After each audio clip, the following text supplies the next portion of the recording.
and they just know how to do things and where things are at. And we don't even move their cheese. We turn their cheese into something completely different. We But make a souffle with yes, their cheese. souffle. It is time for Ask Simpraxis. I am your host today, Derek Cash Peterson. We have all the cast and crew except Julie, who is off this week doing fun things other than this. She has tear gas in her eyes. She does. And today we are talking about, what does migration really mean? Those of us at Simpraxis, we spend a fair amount of time doing migrations, thinking about them, working with them, doing them for clients. And we wanted to spend some time really to talk about what that looks like in practice. So we're really going to take a high level look at what migration really is, a maturity model approach as always, and then looking at sort of some recipes for success, types of migrations, and then some approaches. And with that, I'm going to just kick it off to Todd to talk about what a migration is. Yeah, so I think Julie's not here. Yeah, I was going to say, I think the real reason Julie's not here is because I get to talk. And she was like, I will have no part of this. And she... So Mark usually likes to start his slides off with a definition slide, migration, noun, blah, blah, blah. I'm more of an etymology guy, so I looked up the etymology of migration. Comes from the Latin root that means move. So how boring is that? But so migration is moving content, like it says there. But I like to think of migration as moving stuff, moving things. And so when we talk about migrations and some of the other nuance and minutia that we talk about later, I like to think of it in the same way when you think about like people migrating, in that, you're going to move from one place to another. The place is going to be a little different. You're not going to set the new place up exactly the way that you set the old place up. You're going to do some of the good stuff, some of the other stuff that, you're going to improve. But migration in this standpoint is going to be, we say moving here, but really it's just copying. It's always still in the old place. But there are different kinds of migrations that we can do, and we're going to try to hit on the different, we see a lot of the same ones, what those different approaches that we're going to take are, and we're going to hit these more in a later slide. But again, every time we say move, we really mean copy, but it's moving our stuff from one place to another. Moving the cheese. Great picture of wildebeests, by the way. Not enough wildebeests. All right. And or as GNUs, always, depending on your mood. Gary GNU. As always, we like to look at things from a lens of the maturity model. So Mark, do you want to take us through this? Because we have this slide and it looks sort of cool. So I think almost anything sort of ends up stacking up on a maturity level. So, if you think about, well, actually, let me say that we run into a lot of situations where a relatively low level migration has happened, where people, somebody has decided that they would just take, for example, the files in a shared on a file server and drop them into a SharePoint site. And that's what we think of as a lift and shift, and we'll talk about that. No analysis, no reorganization, just get it done over a weekend, and bang, you're in the cloud. Level 200, we start to think about at least splitting things from up into separate team sites or separate sites, so that we're taking like the HR stuff and putting it into a document library in an HR site. So we're maybe not being very sophisticated about that analysis or reorganization, but at least we're doing something.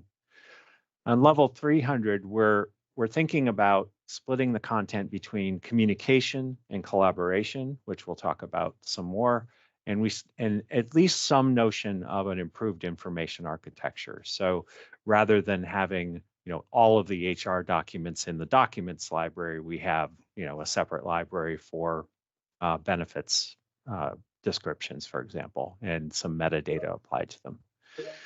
Level 400, we really use the opportunity of the migration to pilot new working models. So we think about, well, what are the capabilities that we're moving into, and how can we work in a better way? It's not just about moving the content, it's about changing the way we do our work so that we can be more productive, more organized, get a lot of the drudge work automated and things like that.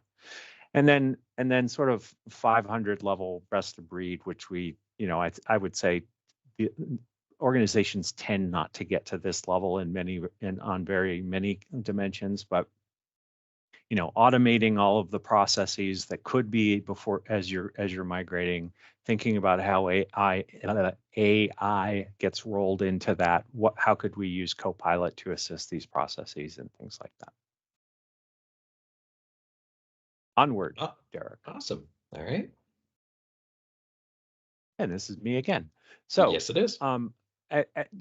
Like Derek said, we do a lot of migrations at Simpraxis. We've been doing them for years and years and years, whether people have been at Simpraxis or have worked in other organizations. And there are some things that we know are recipes for success. Executive buy-in.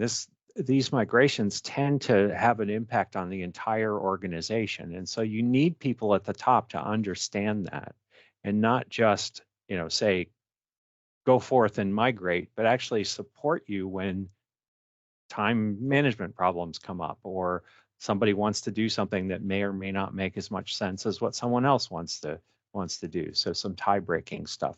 So business units don't want to stop or don't want to allow time for a migration. Right. You need somebody. We're too busy working to make things better, and so we need that air support in most cases to do a good job. Communication planning. We have to make sure that people know what's going on and actually, ideally, get sort of enthused about it. I know, woohoo, we're moving content, yay!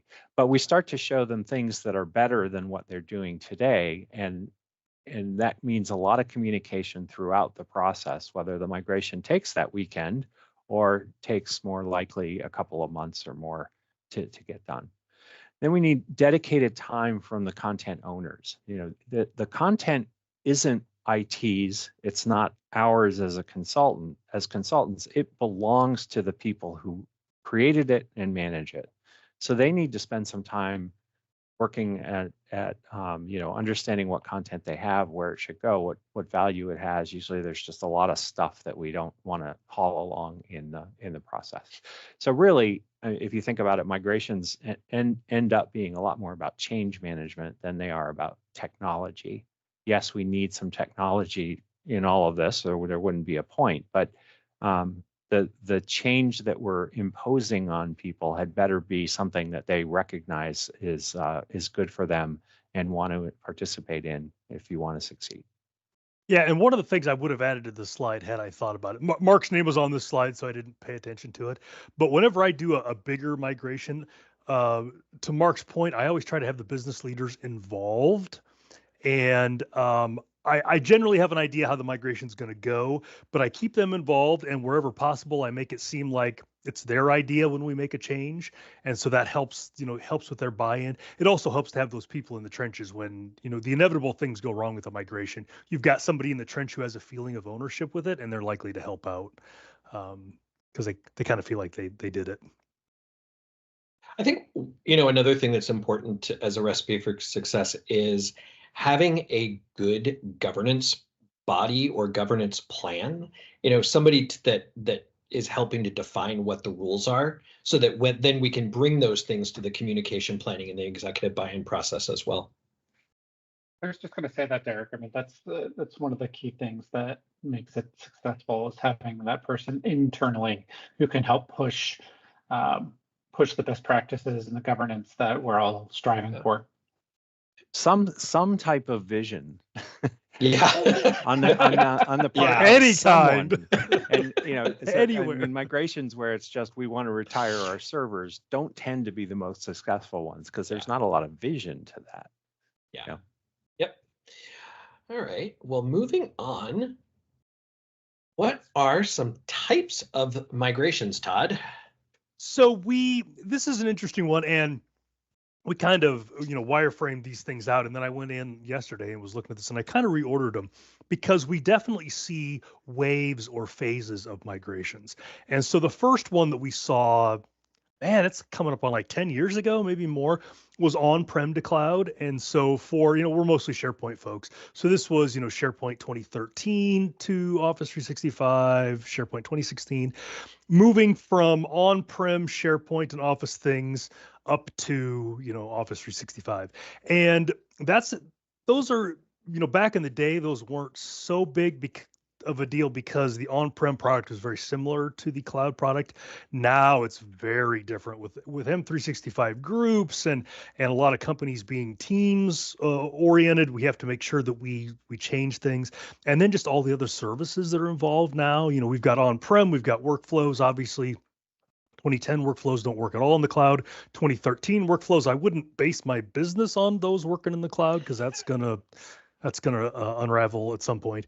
So then you're looking at changing workflows into flows and things like that. We don't see those as often anymore, or at least not in the size that we used to. It might be little slivers of stuff, but that is one way to do it: on-prem SharePoint to the cloud. Then kind of the next wave that we saw was tenant to tenant. We don't see that as much anymore, but this could have been like a rename. So now you can rename your tenant, so it's not a big deal. But if a company changes their name, their tenant name might not be right, and so you had to migrate from tenant to tenant. Now you can rename. This also might be a divestiture or a merger. So you've got two companies that merge, and now one of them has to migrate into the other one, or you've got one big tenant and something gets divested, and so that they get a new tenant, you have to merge things out. Used to see a lot of that, not seeing as much of that anymore. I don't know if it's just kind of settled down or what. Another thing that we see, this isn't really a migration so much as a restructuring, but within a tenant, moving things around. This is kind of the, we did the terrible lift and shift. We did the terrible dragging the file server over and syncing it up. And now we're a couple of years in and we realize that nothing works because we've got terrible information architecture. So moving things within a tenant is one type. One of the things that we've done a bunch of is other things, whatever that is, to SharePoint Online or to M365. And that's always a fun one because I get to take different tools and bolt them together and figure out what does what. One of my favorite ones that I did probably 5 years ago was one of our clients had an on-prem CRM. I can't remember, or not CRM, but content management thing, CMS. I can't remember what it was, but it had an export where it would export the files and stuff. And so I did that, and then I wrote some PowerShell to juggle it all up so that ShareGate could understand it, and then use ShareGate to move it all in. But trying to figure those pieces out and write converters and things like that. But there's just all kinds of other services, cloud or otherwise, that we migrate to M365. And then one of the things, Mark alluded to it before, but one of the things that we've seen a wave of is file shares. So we're seeing people now, they've got these file shares, and they have finally, after, legitimately 20 years, seen the benefit of having their files in something that's not just a dumb file server, where they can have metadata and workflows and all this other stuff. So they're starting to move those. And Mark mentioned that it's not great when retiring a server is the motivation for a migration, but that has spurred a few places on. Like, this file server is going out of maintenance in X number of months. We don't want to buy another one because it's just silly to buy file servers these days.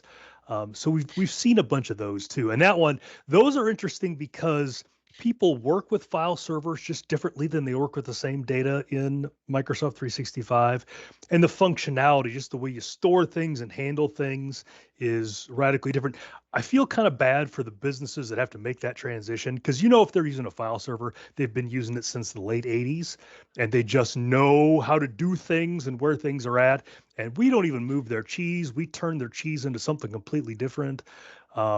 We make a souffle with their cheese. Souffle, yes. But those are complicated ones, but you get a lot of bang for the buck because you get to take people to a whole new level of productivity with those. Yeah. I think there's one other thing that we didn't put on this slide. We see a lot of people who have migrated, and this still happens, from somewhere into classic SharePoint because they don't feel like they want to use modern because it's too different than something. And that in itself means that you're just sort of destined to do one more migration because you're going to end up migrating from classic to modern. So avoiding avoiding doing that if any of you are pondering migrations, and also realizing that if you still have classic sites in your tenant, the sort of teamification or modernization levers that you can pull don't really do a full modernization. It really is a migration from the classic site to a modern site in order to really be modern. Yep. And so, once you figured out what type of migration you have, there are a couple of different approaches, and this really is what we do here. We were talking about this, and we really chunked it up into 3 different types of approaches. The first is the very traditional lift and shift, which Mark talked about earlier, as well as the next one would be sort of a reorganization or a remodel of the existing site. And then the last option is really looking at the differentiation between communications and collaboration. And so we're going to talk about each one of these. And so, Todd, do you want to talk about lift and shift? Yeah, so number one, I want to say that I'm very disappointed that the image that I put here before got taken out, because I had an image of a helicopter lifting up a cargo thing, and I thought that was a pretty great image for what we were doing. Sorry. Plus, I worked on helicopters in the Army and everything. But so lift and shift, as a general rule, we Simpraxians don't encourage or condone lifting and shifting. Because it doesn't do all of the things that we just said that you could benefit from when you do your migration. The pro, I think instead of saying pros, we should have said pro, is that it's faster and easier, and you just drag it all over and you give it no thought, and you wake up one morning and you're migrated. The cons are plentiful. And like Mark was talking about, if you just lift and shift a classic to classic thing, you're one of the cons is you're just kicking the can down the road. You're going to have to migrate that thing later. Another one of the cons is whatever you're migrating from probably has less functionality or different functionality than current M365. And if you just lift and shift, you're not taking advantage of any of that. You're not taking the opportunity to look at what M365 can do and say, hey, this would make a lot of sense as a team, or this would make a lot of sense as, a flow or, an automated script or something. You lose all of that great stuff that you're paying for. And then everybody's information architecture is wrong.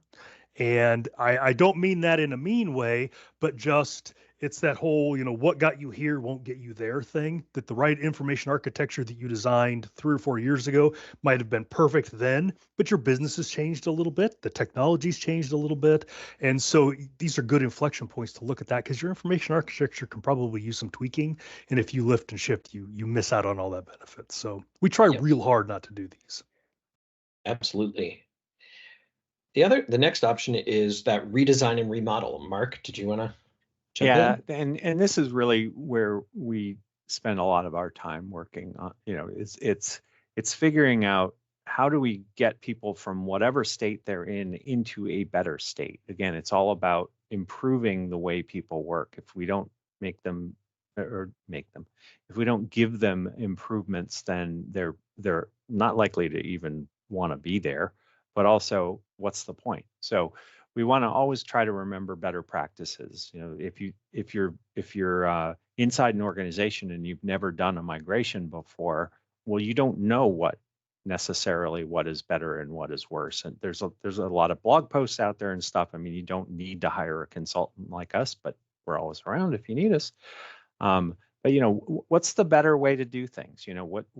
What is a better way to organize your content? What's a better way to tag it with metadata? Things like that. Be always aiming at where the platform is going as opposed to where you have been.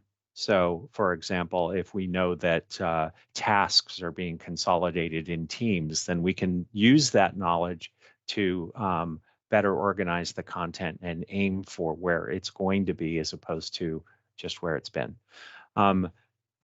Patrick will talk a little bit more about this, but splitting the intranet or the communication content, the stuff that's there for everyone to consume, from the teamwork stuff. Where teamwork is where people do their work and then they finish something and then they post it or publish it to the communication site. So that redesign, in doing the redesign, we get the benefit of being able to do that. The cons are this isn't, it's not necessarily easy. It requires some active participation and some rethinking of things on behalf of the people who own that content and manage it. That's not always easy for people. We end up taking people through a lot of learning. You're teaching and educating and suggesting new ways to do things while you're lifting their content up and moving it into newer places and in different organizational schemes.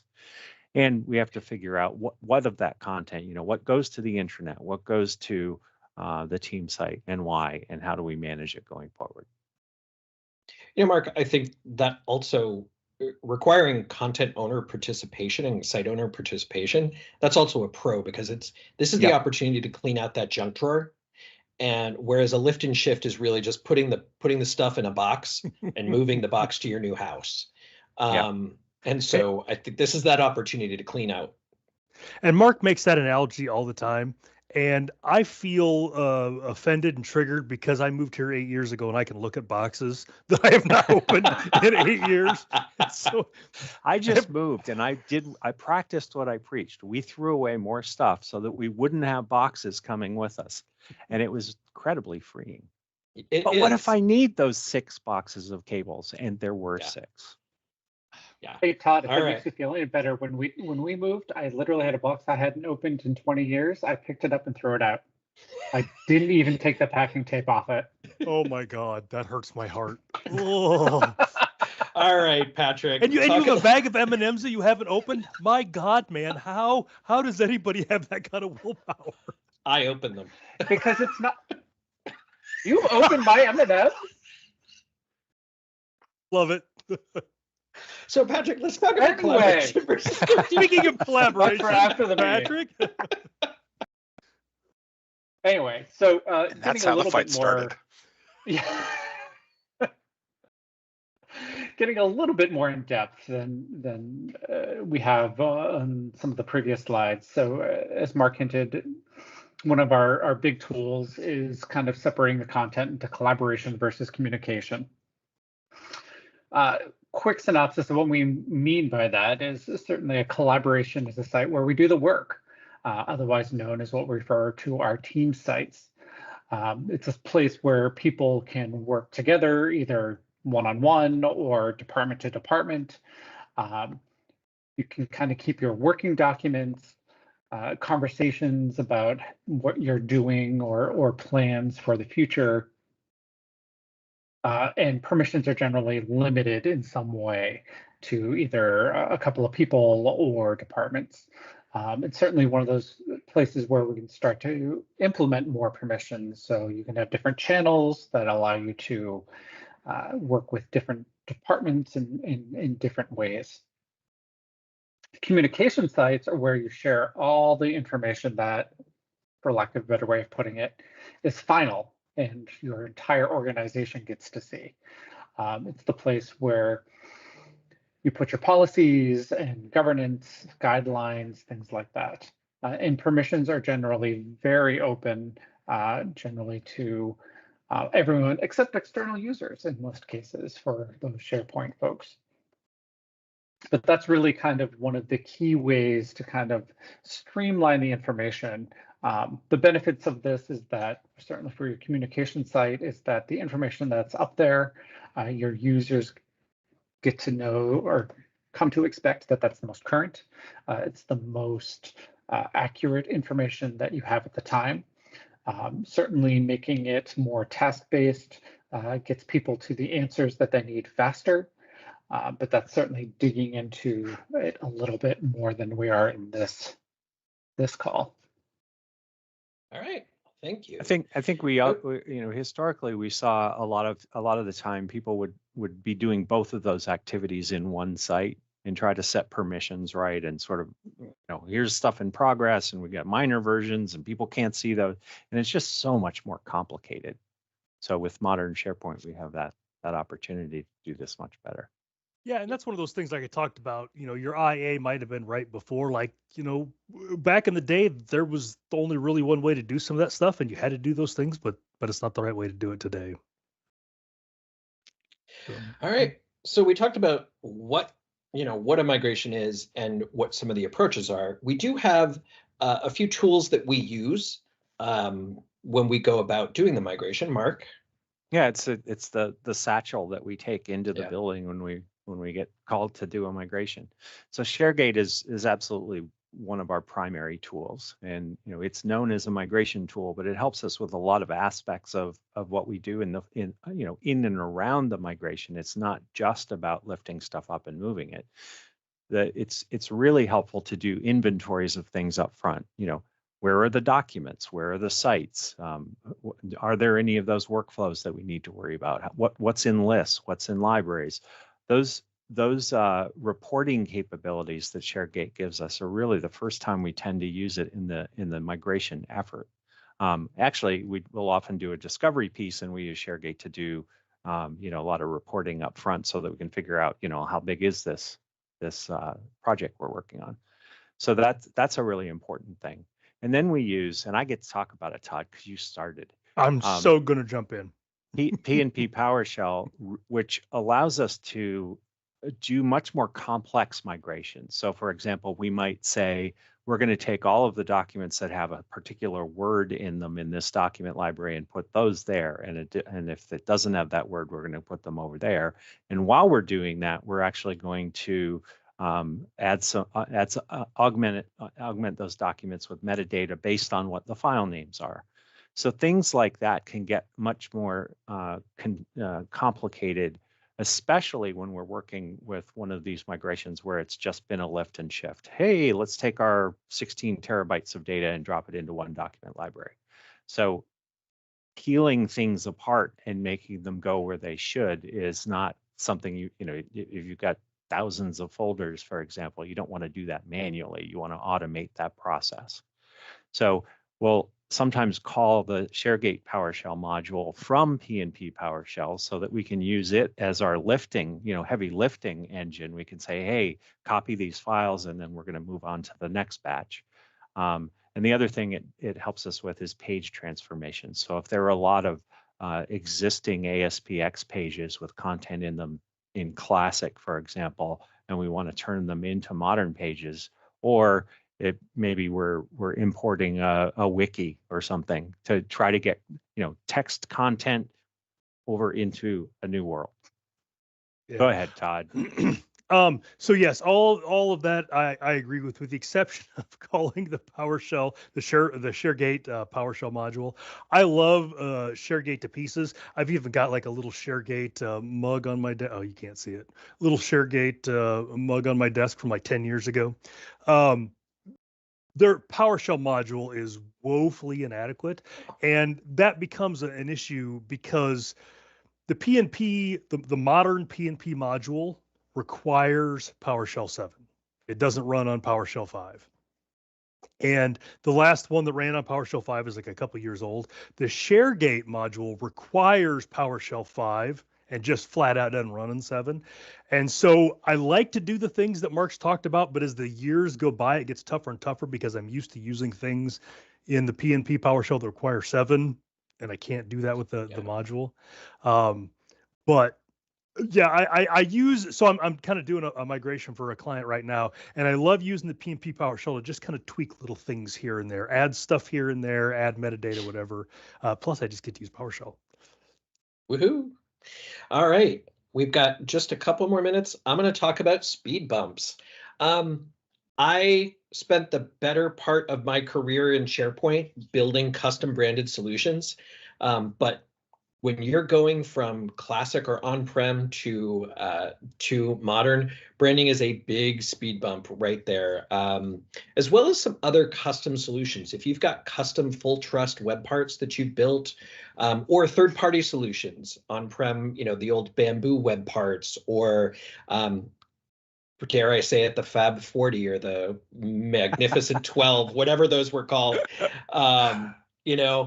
all of those things, those are not going to move over for you. And if you're relying on them very heavily for a branded experience, those are really the kinds of things that you need to think of a new solution for, as well as those custom applications that are built using full trust. If they weren't built using client-side code, then they are not going to work in modern. And the other thing, and I'm actually involved in a really large project right now, moving over hundreds and hundreds of workflows from 2010 and 2013 to Power Automate. That is something that you need to just carefully look at and think about, because they're not going to just port right over. And so with that, we are at time. We have a couple of resources in the deck, mainly the ultimate guide to migrations from ShareGate, and then the communication versus collaboration guidance. And as always, if you are going to be attending or would like to attend any of these upcoming conferences, North American Cloud and Collaboration, M365 Community Conference, European Collaboration Summit, or TechCon 365, we will be there. You can attend and save money with our discount codes, but we will be back in 2 weeks. We figured this was a session that was too big for 30 minutes. So next week, we're going to talk about how we approach actually doing a migration. And so we're going to dive a little bit deeper on all of these things. So thank you for joining us, and we hope to see you in 2 weeks when we dive further on this. Thanks, everybody. Thank you so much for joining us this week on Ask and Praxis. We love getting your questions or session ideas. You can submit by using the link in About. If you find this helpful, hit that like or subscribe button and share this content with your colleagues.